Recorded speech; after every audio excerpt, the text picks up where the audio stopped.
obor-obor. Ingat, jangan sekali-kali kau sentuh obor-obor tu. Tentakel obor-obor yang berjuntai tu boleh menyengat tau. Wow, cantiknya obor-obor ni semua. Macam sepasukan payung terjun sedang mendarat lah.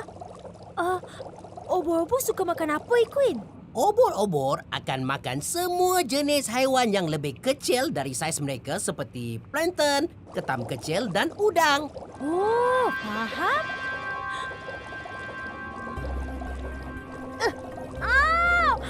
Aku kena sengat lah. Aduh, aku dah kena sengat dengan obor-obor warna ungu tu, Queen. Aduh, pedihnya. Kan aku dah cakap jangan sentuh. Kenapalah kau ni degil sangat?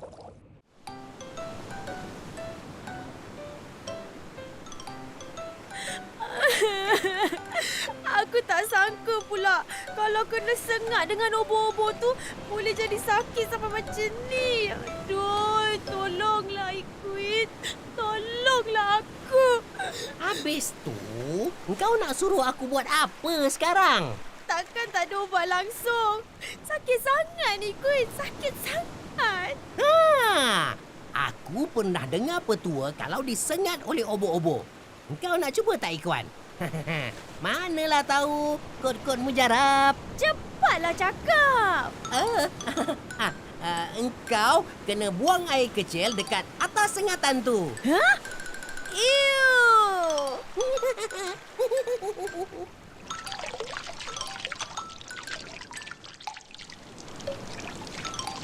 Alhamdulillah.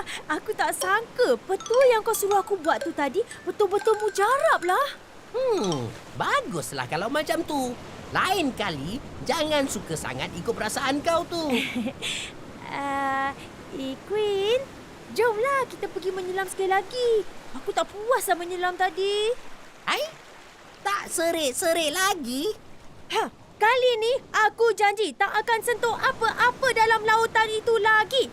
Tak baik berjanji. Kalau tak boleh tunaikan janji. Aku janji, Queen. Aku janji. Jomlah kita pergi menyelam sekarang.